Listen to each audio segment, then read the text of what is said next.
बाबा जी की प्यारी साथ संगत जी, हाथ जोड़कर राधा स्वामी जी। प्यारी संगत जी, आज की इस साखी में बाबा जी हमें ब्रह्मा मुहूर्त में उठने के फायदे के बारे में बताएंगे। बालक ने पूछा, क्या समस्या है?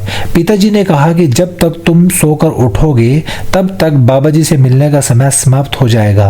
लड़के ने कहा कि पिताजी, मैं कल पूरी रात जागता रहूंगा और सुबह बाबा जी से मिलकर आऊंगा। पिताजी ने कहा कि ठीक है, सदैव उस बाबा जी की आज्ञा को मानना। पिताजी की बातें सुनकर वो बालक बहुत अधिक उत्सुक हुआ। जीवन में पहली बार वो सारी रात जागा, किंतु थोड़े ही समय में उसे नींद आ गई और वो सो गया। अगली सुबह जब वो उठा तो उसे पता चला कि बाबा जी से मिलने का समय समाप्त हो चुका था। उसके पिता ने लड़के की ओर देखा और कहा कि तुम जीवन में कभी सफल नहीं हो पाओगे, जाओ जाकर सो जाओ। पिता की ये बात सुनकर लड़के को बहुत दुख हुआ।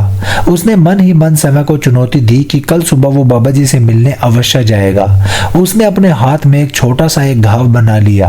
दर्द के कारण उस लड़के को रात भर नींद नहीं आई। ऐसा पहला अवसर था जब उसने अपने जीवन में पहली बार सूर्योदय देखा था। वो तुरंत ही तैयार होकर बाबा जी से मिलने के लिए चला गया। आज उसका अनुभव कुछ अलग था। वो बहुत शांत महसूस कर रहा था। चलते चलते वो बालक जैसे ही बाबा जी के आश्रम में पहुंचा, वहां पर उसने देखा कि बाबा जी और उनके सभी सेवादार ध्यान लगाकर बैठे हुए हैं। ध्यान का समय जब समाप्त हुआ तब बालक उस बाबा जी के पास पहुंचा और उन्हें प्रणाम करते हुए बोला कि आपके पास कोई ऐसा मंत्र है जिससे मैं सफल हो सकता हूँ? कृपा करके मुझे वो मंत्र बताइए। मैं भी अपने मित्रों के समान सफल होना चाहता हूँ और अच्छा जीवन जीना चाहता हूँ। बाबा जी मुस्कुराए और बोले, अच्छा तो तुम वही बालक हो। तुम्हारे पिता मुझसे मिलने आए थे और उन्होंने तुम्हारे विषय में मुझे सब कुछ बताया। मैं तुम्हें वो मंत्र अवश्य बता देता, किंतु अब लड़के ने जैसे ही किंतु शब्द सुना, बालक घबरा गया। उसने पूछा, किंतु क्या गुरुदेव? तब बाबा जी बोले, मैं तुम्हें वो मंत्र बताऊंगा, किंतु अगले 21 दिनों तक तुम्हें मेरी आज्ञा माननी होगी। मैं तुम्हें वो मंत्र 21 दिनों के बाद बताऊंगा। तब तक मैं तुमसे जो भी कार्य कहूंगा तुम्हें वो करना होगा। यदि तुम असफल हुए या कार्य के बीच से तुम्हारा संकल्प टूट गया तब उस मंत्र का असर नहीं होगा। दृढ़ निश्चय के साथ उस लड़के ने कहा कि मुझे आपकी सारी आज्ञा स्वीकार है। मैं अगले 21 दिनों के लिए आपका दास हूँ। आप जो भी कहें मैं वही करूंगा। मुझे केवल और केवल उस मंत्र के बारे में जानना है। बाबा जी ने कहा कि ठीक है, कल से तुम्हारा कार्य शुरू होगा।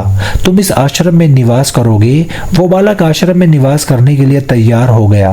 बाबा जी ने कहा कि यहाँ रहते हुए तुम्हें ब्रह्मा मुहूर्त में उठना होगा और दूसरे सेवादार की तरह ध्यान और तप करना होगा। साथ ही आश्रम के कार्यों में भी सहायता करनी होगी। ध्यान रहे, यह संकल्प टूटना नहीं चाहिए।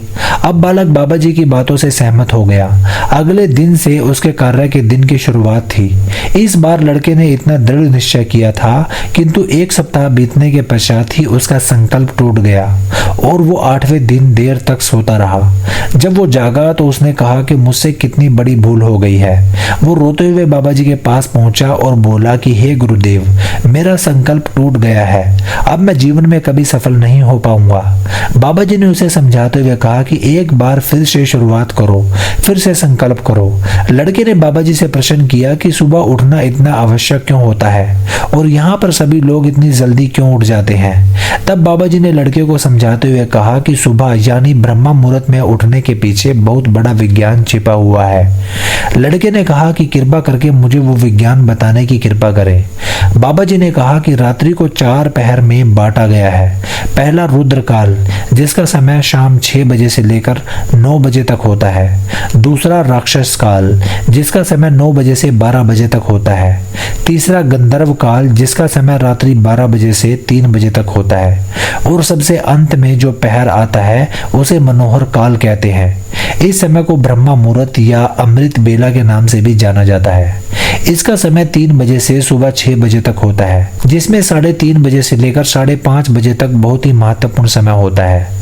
ये वो समय होता है जब पूरे संसार की नकारात्मक शक्तियां निष्क्रिय अवस्था में होती हैं और सकारात्मक शक्तियां सक्रिय होती हैं। ब्रह्मा मुहूर्त देवों का समय होता है। बाबा जी आगे कहते हैं कि इस समय देव धरती विचरण कर रहे होते हैं और जागृत मनुष्य पर उनका बड़ा ही सकारात्मक प्रभाव पड़ता है। ब्रह्मा मुहूर्त ऐसा समय होता है जिसमें मनुष्य का मस्तिष्क बिल्कुल खाली होता है। इसमें किसी प्रकार के कोई विचार नहीं होते और जब इस समय व्यक्ति अपनी पुस्तक खोलकर पाठ का अध्ययन करते हैं तो उन्हें सब कुछ जल्दी जल्दी याद भी होता है। और ये लंबे समय तक याद रहता है। ये ऐसा समय है जिसमें हम ज्ञान को समझने का प्रयास करते हैं। इसी कारण और आश्रम के सभी सेवादार और संसार में बहुत से ज्ञानी लोग ब्रह्मा मुहूर्त में ही उठ जाते हैं। प्राचीन काल में रोशनी का कोई स्रोत न होने के कारण लोग अपने दिन का समापन सूर्यास्त के साथ और आरंभ सूर्योदय के साथ करते थे। ये एक तरीका है जिससे मानव जीवन प्रकृति के साथ तालमेल बनाकर चलता है। उस लड़के ने कहा कि ठीक है, मैं कल से अपना संकल्प फिर से शुरू करता हूँ, किंतु ब्रह्मा मुहूर्त में उठकर मुझे क्या क्या करना चाहिए। तब बाबा जी ने कहा, मैं तुम्हें बताता हूँ कि ब्रह्मा मुहूर्त में क्या और कैसे करना चाहिए। सबसे पहले उठकर धरती पर पांव रखने से पहले धरती माता को प्रणाम करना चाहिए। बाबा जी आगे कहते हैं, अपनी हथेलियों की ओर देखो और ईश्वर को धन्यवाद दो कि उन्होंने तुम्हें आज का सूर्योदय देखने का अवसर दिया। इसके बाद नित्य कर्म और स्नान करने से शरीर ही नहीं बल्कि मन की शुद्धता भी बढ़ती है। स्नान करने के बाद ध्यान की प्रक्रिया होती है। ब्रह्मा मुहूर्त की ध्यान प्रक्रिया की अवधि 21 दिन तक होती है। इस विधि का उपयोग तब किया जाता है जब